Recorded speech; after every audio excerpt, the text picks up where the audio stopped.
Kita menjadi seperti Elia yang berada di Bukit Karmel. A man gave me a letter recently. Baru-baru ini ada seorang menulis surat kepada saya. It's an interesting letter. Ada satu surat yang menarik. I was told that it was found in a cave in Israel somewhere. Ya, saya berada di salah satu gua di Israel, salah satu tempat. I don't believe that. Oh, saya tidak percaya apa yang dikatakan. But it's a very interesting letter that makes some good points and lessons. Tetapi satu surat yang sangat baik karena ada maksudnya di sana, ada poin penting. It's supposedly a letter written to Jesus in Nazareth. Tapi ini adalah surat yang ditulis kepada Yesus di Nazaret. It's written to Jesus, son of Joseph, Ini ditulis kepada Yesus anak Yusuf in the carpenter's shop of Nazareth, di toko tukang kayu di Nazaret, from the Jordan Management Consultant Company. dari perusahaan konsultan Jordan. And what it says is that Jesus had sent resumes of those he was going to choose as his disciples, Dan dia memberikan resume atas orang-orang yang dia mau pilih menjadi murid-muridnya. and was asking for counsel from this company about those Lalu people. dia meminta saran dari perusahaan konsultan ini. I don't think that's true. Saya pikir ini tidak benar ini. But what if he had? Asked for the counsel? Bagaimana seandainya ini terjadi? The letter says, it starts, "Dear Sir, Suratnya berbunyi demikian. Saudara yang terhormat, thank you for submitting the resumes of the 12 men terima kasih oleh karena sudah mengirimkan resume dari 12 orang ini. that you have picked for leadership positions Dari orang-orang yang kau telah pilih untuk menjadi pada posisi-posisi in your kepemimpinan new organization. dalam organisasi saudara. They've taken our tests. Ya, kami juga bekerja keras. We have interviewed them, Kami sudah menginterview mereka. and we've referenced on them. Lalu kemudian juga kami buat referensi untuk And mereka. here are our recommendations. Dan inilah rekomendasi kami. It is the staff's opinion of our company Ini adalah merupakan opini staf kami that your candidates are lacking bahwa calon-calon calon bapak itu tidak memenuhi syarat. They're lacking in education and experience. For what Mereka ada banyak kurang pendidikan, kurang pengalaman. we would recommend you look for other personnel Kami merekomendasikan supaya carilah orang lain with more ability and experience. yang mempunyai kemampuan lebih bagus dan lebih berpengalaman. And then they give some examples. Lalu kemudian diberikan contoh. Simon Peter, he's an example. Siapa saja Simon Petrus, He's emotionally unstable and given to fits of temper. dia adalah orang yang secara emosi tidak stabil dan selalu emosional. Andrew, he has no qualities of leadership. Ya, Andreas itu tidak mempunyai kualitas kepemimpinan. The two brothers, James and John, Ya, dua bersaudara Yakobus dan Yohanes, they put personal interest above company loyalty. mereka selalu membuat kepentingan pribadi di atas kesetiaan kepada perusahaan. Thomas, he's a questioning attitude and he will Ya, lower Thomas morale. dia selalu punya sikap ragu-ragu. We think he'll undermine morale. Saya pikir dia itu mengabaikan moral. We have to tell you that Matthew Kami harus katakan bahwa mengenai Matius, has been rejected by the Greater Jerusalem Better Business Bureau. bahwa dia sudah ditolak oleh Biro Bisnis di Yerusalem. He has a very low integrity. Dia itu sangat rendah, dia punya integritasnya. James and Thaddeus, Ya, Yakobus dan Tadeus, they have radical leanings. mereka itu cenderung radikal. And they both register high on manic depressive scale. Does that mean? Ya, Pray for Houtman. berdoakan untuk saya. Yes. Okay. All right. But one of the candidates, however, Tapi ada seorang calonnya shows great potential. yang dah dipilih tapi mempunyai potensi yang besar. He's a man of ability and Dia adalah seorang yang mempunyai kemampuan yang luar biasa. very resourceful. Ya, dapat dijadikan tempat bertanya. He meets people very well. Dia memerlukan orang-orang ini. He has a Sangat keen business mind Dia mempunyai otak bisnis yang tajam. and contacts in high places. Lalu dia juga punya hubungan dengan pejabat-pejabat tinggi. He's highly motivated, Dia sangat mempunyai motivasi yang tinggi. ambitious, Ambisius. responsible. Bertanggung jawab. And we recommend Judas Iscariot Dan kami rekomendasikan Judas Iskariot as your controller and right-hand man. sebagai controller dan tangan kanan. We wish you success in your venture. Yang mudah-mudahan berhasil dalam usahanya. Well, we know, thank God, that Jesus didn't choose his disciples that way. Saudara-saudara bersyukur kepada Tuhan bahwa Allah tidak memilih murid-muridnya dengan cara yang demikian. But how did Jesus choose his disciples? Tetapi bagaimanakah Yesus memilih murid-muridnya? Look in Luke 6:12 and 13. Saudara lihat dalam Lukas pasal 6 ayat 12 dan 13. Now it came to pass in those days that he went out into the mountain to pray and continued all night in prayer to God. Pada waktu itu pergilah Yesus ke bukit untuk berdoa dan semalam-malaman ia berdoa kepada Allah. And when it was day, he called his disciples to himself. Ketika hari siang ia memanggil murid-muridnya kepadanya. And from them he chose 12, Lalu memilih dari antara mereka 12 orang who he named apostles. yang disebutnya rasul. Jesus was choosing leaders for the church. Saudara-saudara, Yesus memilih pemimpin-pemimpin untuk gereja. And he didn't go seeking human wisdom from some company. Dia tidak cari orang-orang yang punya otak yang cerdas dalam Instead, he went to the Father. tetapi dia pergi kepada Bapa. And he spent the entire night again in Dan dia prayer. menggunakan waktu semalam-malaman bersama-sama dengan dia. And then when he came out of prayer that morning, Dan pada waktu dia selesai pada pagi itu, he looked at the crowd. dia melihat orang banyak. And he looked at these 12 men who seemed so ill-prepared to be Dan leaders. pada waktu dia memandang ke-12 murid ini yang tidak ada persiapan. But the Father was impressing him which ones to choose. Tetapi Allah di sorga memberikan kesan mendalam kepadanya untuk memilih siapa yang mau dia pilih. Aren't you thankful Jesus would choose you and me? Apakah saudara tidak bersyukur oleh karena Yesus sudah memilih saudara dan saya? I know my weaknesses. Saya tahu kelemahan saya. I know my inabilities. Saya tahu ketidakmampuan saya. But he's so good, he gives me a chance to work with him. Amen. Tetapi dia begitu baik sehingga dia memberikan kesempatan bagi saya. I'm glad he doesn't only choose those who are networked with politicians. Dia tidak pilih orang-orang yang punya networking dengan orang-orang politik. Those who are the sharpest minds or the most money.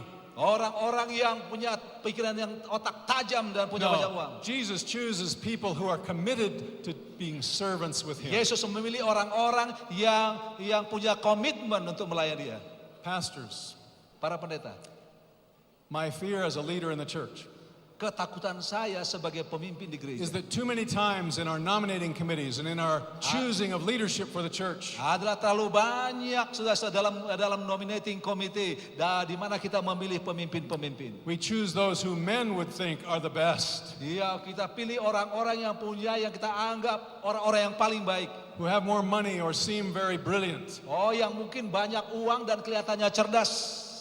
And sometimes our institutions choose board members because of those reasons. Tapi saudara-saudara boleh saja anggota majelis memilih oleh karena But I pertimbangan. tell you, God is calling his last day people Saudara-saudara, Allah memanggil umat-umatnya pada akhir zaman ini to spend more time with the Father so we'll know who to choose. untuk menggunakan lebih banyak waktu bersama-sama dengan Bapa. So we will be the kind of disciples that Jesus can use. Jadi kitalah orang-orang yang Allah dapat gunakan sebagai murid-muridnya. And then how did Jesus train his disciples? Lalu kemudian bagaimanakah Yesus melatih What murid-murid? method did he use? Metode apakah yang dia lakukan? You'll see in Mark 3:14. Dalam Markus pasal 3 ayat 14. Then he appointed 12 that they might be with him Ia menetapkan 12 orang and untuk he menyertai might dia send them out to preach. dan untuk diutusnya memberitakan Injil. There is a book called Ada sebuah buku The Master Plan of Evangelism. yang berjudul Master Plan of Evangelism. And the book, you think, oh, is this some new method, some new program? Boleh saja saudara berpikir apakah ini metode dan program yang baru. But as you read it, you discover Dan bila mana saudara membacanya, saudara akan menemukan based on this scripture. bahwa itu semuanya berdasar kepada What was Alkitab. Jesus' plan of reaching the world? Apakah rencana Allah itu untuk menjangkau dunia? He chose 12 people after prayer and then poured his life into those. Dia memilih 12 orang dan mencurahkan seluruh kehidupannya kepada mereka. He walked with them. He Dia ate with berjalan them. bersama-sama dengan mereka. Ia makan bersama-sama dengan They mereka. watched him pray. Lalu mereka memperhatikan juga They dia berdoa. watched him minister. Mereka memperhatikan bagaimana dia They melayani. watched him heal and work miracles. Mereka memperhatikan bagaimana dia menyembuhkan dan melakukan mujizat-mujizat. They watched him care and love for every people, every tribe. Mereka memperhatikan bagaimana dia peduli dan mengasihi setiap suku dan bangsa. They were discipled by Jesus. Mereka adalah murid-murid Yesus. God is calling us to disciple our people for him. Allah memanggil kita juga untuk menjadikan murid ya. And there is no shortcut to spending time with them to let them see the Holy Dan Spirit. tidak ada jalan pintas selain menggunakan waktu bersama-sama mereka. How will it be in our church? Bagaimana seandainya itu terjadi? Maybe I should come over.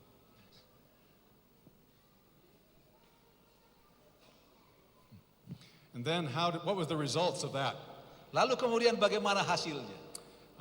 After the cross, Setelah salib, after they were converted, setelah mereka bertobat, after they had true revival and reformation, setelah mereka mengalami kebangunan dan reformasi yang sejati, then we see the tremendous results. lalu kita lihat hasil yang sangat luar biasa. The fact is the disciples had the same problem many of us do. Bahkan juga murid-murid itu mempunyai masalah yang sama seperti yang kita miliki juga. They were ambitious for position. Mereka juga sangat ambisius untuk kedudukan. They misunderstood the kingdom. Ya, mereka salah mengerti sifat kerajaan Allah itu. They were impressed more by rich people than by the poor and the Mereka beggars. sangat terkesan dengan orang-orang kaya lebih daripada orang-orang miskin. But Jesus Tetapi Yesus spent enough time with them to change their lives. menggunakan waktu yang banyak untuk mereka untuk merubah kehidupan And then we mereka. read in the book of Acts chapter 4, Lalu kemudian kita dapat baca dalam Kisah pasal 4 when Paul and Peter and John were in danger from the authorities.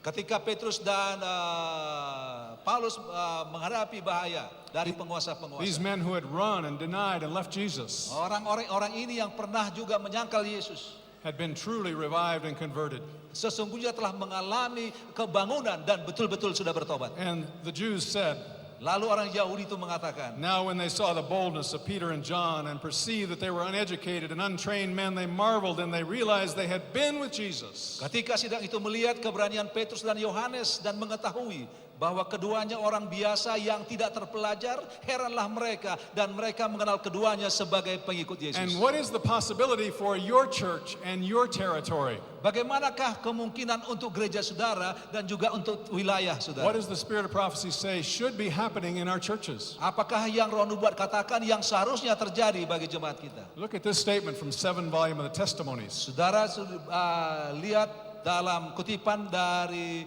nasihat bagi sidang volume yang ke-7. Ellen White says this, Nyonya White katakan ini, what the Lord did for his people in that time, the early church, yang Tuhan lakukan untuk umat-umatnya pada waktu itu, yaitu gereja mula-mula, it is just as essential adalah sama pentingnya and even more so dan bahkan lebih penting that he lagi, do for his people today. seperti yang ia lakukan untuk umatnya pada zaman ini. Now listen to this next sentence. I've underlined it. It's amazing. Saudara-saudara, dengarkan kalimat berikut ini, saya garis bawahi. She says, all that the apostles did, Dia katakan bahwa semua yang dilakukan oleh rasul-rasul, every church member today is to do. bahwa setiap anggota jemaat juga harus lakukan pada zaman ini. What did the apostles do? Apa yang kita lakukan? They preached and thousands were converted.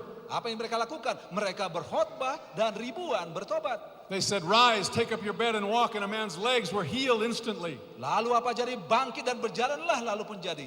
They raised the dead, Mereka bangkitkan orang-orang mati. and they turned the world upside down in a Lalu short period mereka of time. menendang balikkan dunia ini. In short number of years, the whole world had heard the gospel we're Dalam told. tahun yang sangat singkat sekali sudah soal Injil itu disampaikan di seluruh dunia. Let me ask you, pastors, Saya mau tanyakan kepada saudara pendeta-pendeta. are our members experiencing that kind of a powerful living walk with Jesus? Apakah anggota-anggota kita mengalami kuasa itu dan hidup bersama-sama dengan Yesus? Do the people around us say, what's going on with those Adventists? They're Apakah filled orang-orang with sekitar kita power. mengatakan, apa yang sedang terjadi ini di tengah-tengah orang Advent?